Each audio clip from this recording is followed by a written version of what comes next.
So here we are. Cyberpunk 2077 has been out for a few weeks now. And honestly, who could have seen this whole mess coming? In my previous video of Cyberpunk, which I put out pre-release, I talked rather optimistically about the game. And in this video, I want to kind of address the issues of the game, because I don't want the previous video to feel like I'm just misleadingly getting people excited over the game. Which most people were doing anyways pre-release, since we couldn't tell what was happening behind the closed doors, and we were really looking forward to a good single player experience. And now, this isn't a review, because I don't think a review at the moment is going to really do the game justice, and I don't want to review a game that's clearly having a technical crisis on most platforms. And if I were to review the game, I'd probably do it when it's completely fixed a few months later. But if you want to review right now, I tell you, hey, get it on PC. If you don't have a PC, forget about it. Even still, if you do have a PC, you might want to wait a little while before buying the game.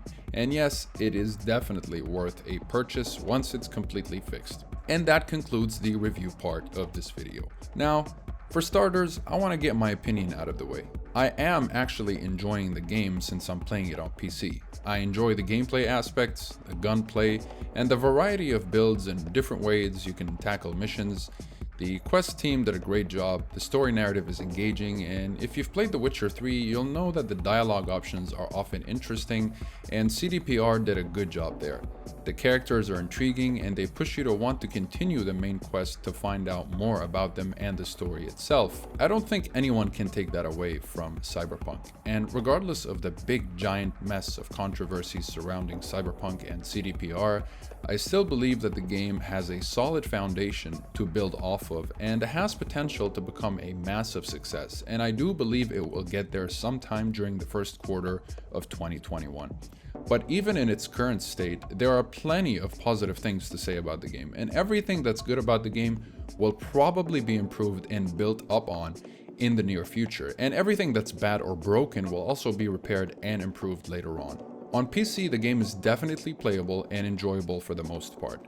Now that that's out of the way, let's get into what happened here. Pre-release following multiple delays which planted doubt in people's minds regarding the state of the game. CDPR took a wild approach of not letting any console footage show up on anyone's channel or blog for that matter. Even posts on Reddit were taken down, and they were taking down even people's screenshots of the game.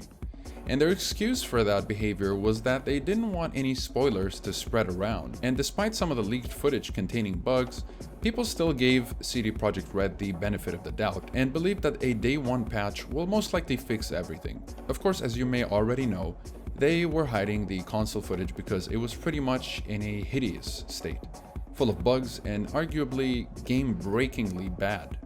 Following the release and probably the deliberate deception and concealment of the console versions of the game, which includes the CEO stating that the game runs surprisingly well on current-gen consoles, a few major events took place that delivered a giant blow on CD Projekt Red. The console crowd, being rightfully disappointed with the state of Cyberpunk 2077 on consoles, began demanding their money back, asking for refunds. Understandably, people want to spend their holidays immersing themselves playing games that aren't immersion breaking.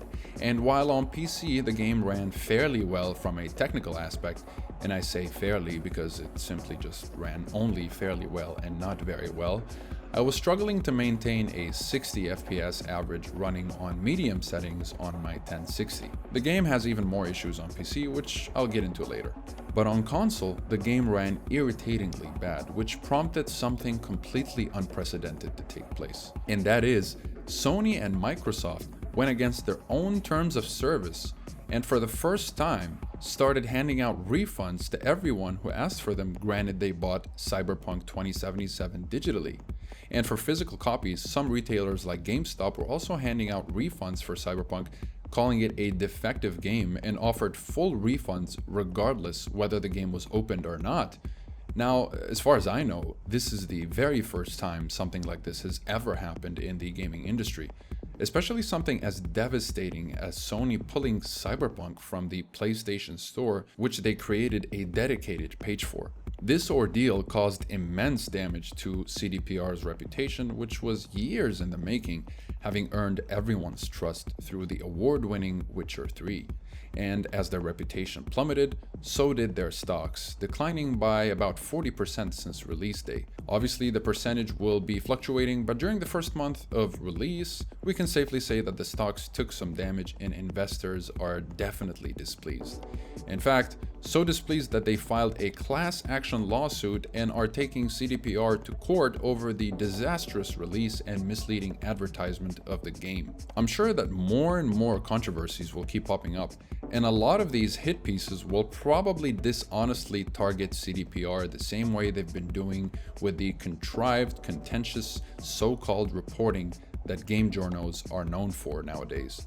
But at the same time, at this point, a lot and most of the criticism is justified, and now it's up to CDPR to fix this mess, which they vowed to do so, and ever since release, they've been releasing hotfixes addressing all kinds of issues on all platforms. Now, speaking of issues, let's go over some of the in-game problems that understandably got people demanding refunds. Now on PC, I'm sure most of the player base did not ask for refunds as the game still functioned fairly well, unlike the console versions where the game kept crashing multiple times per session on both current and next-gen consoles, and that's not even talking about all the hideous audio-visual bugs, of course. But having said that, there were still some nasty problems on PC. The most baffling of which is the save data issue, where your save data is more likely to get corrupted the more you play the game. You see, the save file grows exponentially bigger the more items you pick up and craft. Essentially, the more time you put into a single playthrough, the more likely your data will get corrupted and you'll lose all your progress.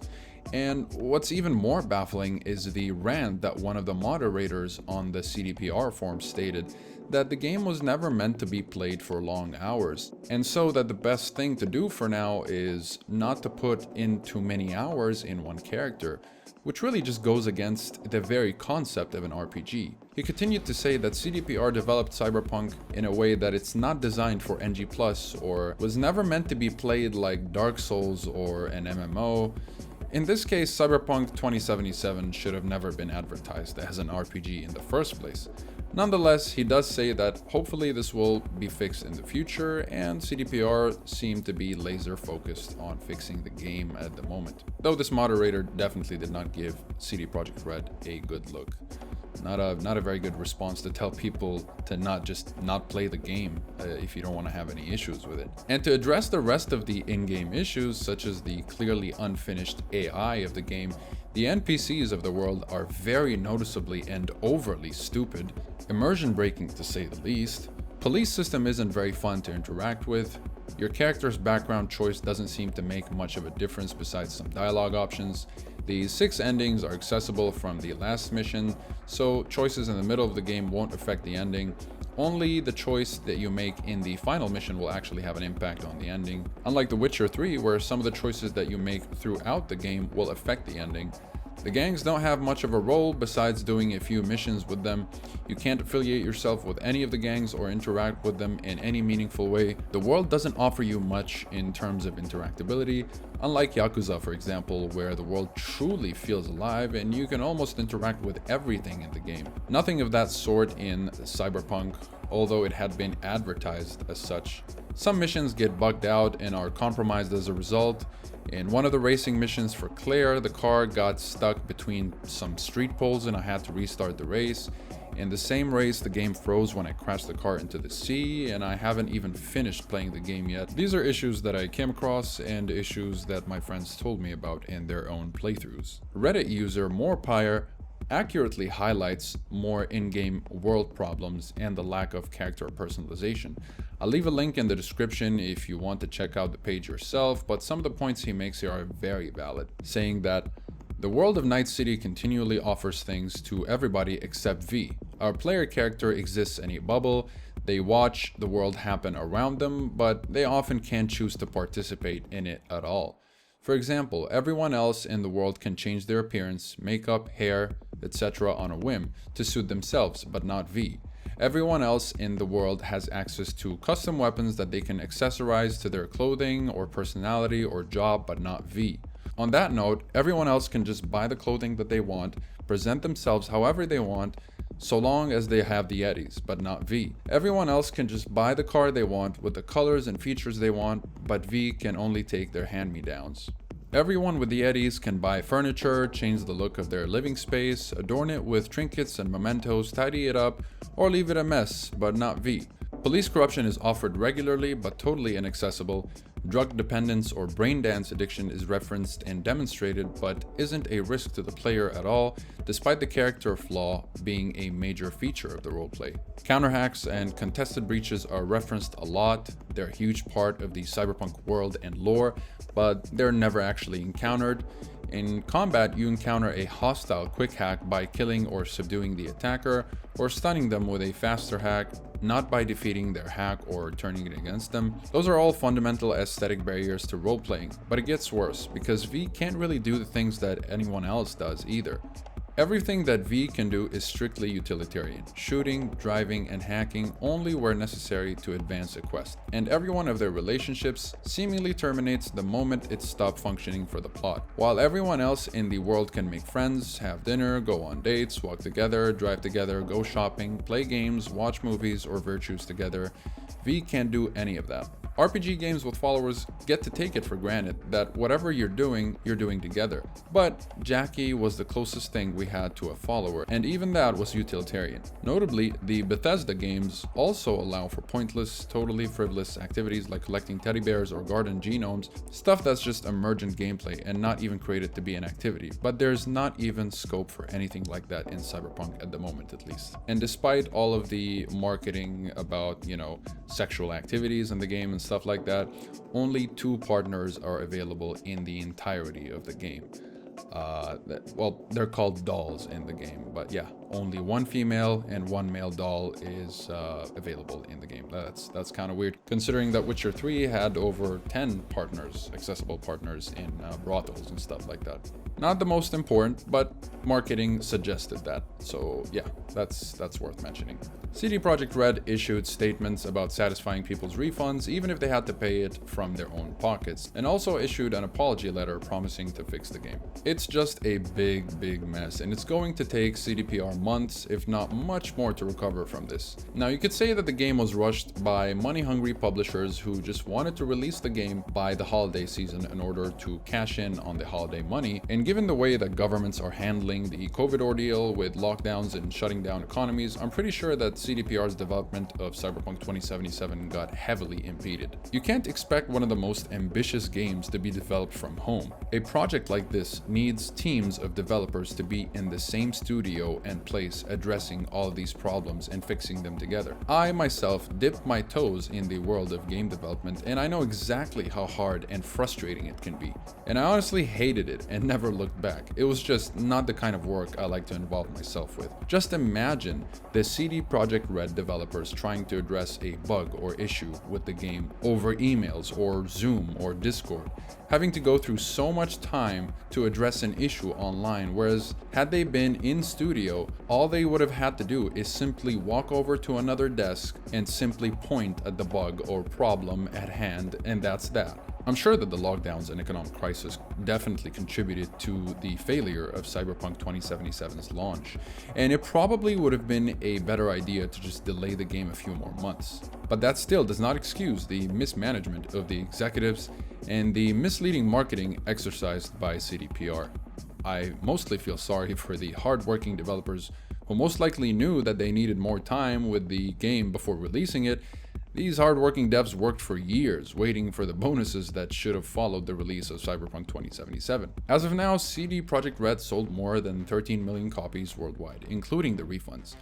But as time passes, I think we're going to see more and more refunds, until the game gets completely fixed and CDPR starts to gain back the trust of their player base, similar to how Hello Games earned back the players' trust after completely messing up No Man's Sky. Again, I'll say that this isn't it for CDPR. They're a huge company, and they're more than capable of fixing this whole ordeal and proving Cyberpunk 2077 to be one of the best games in the industry. But the damage has been done, and only time will tell what will happen next. If you enjoy this content, please support the channel by liking the video. It helps me out tremendously.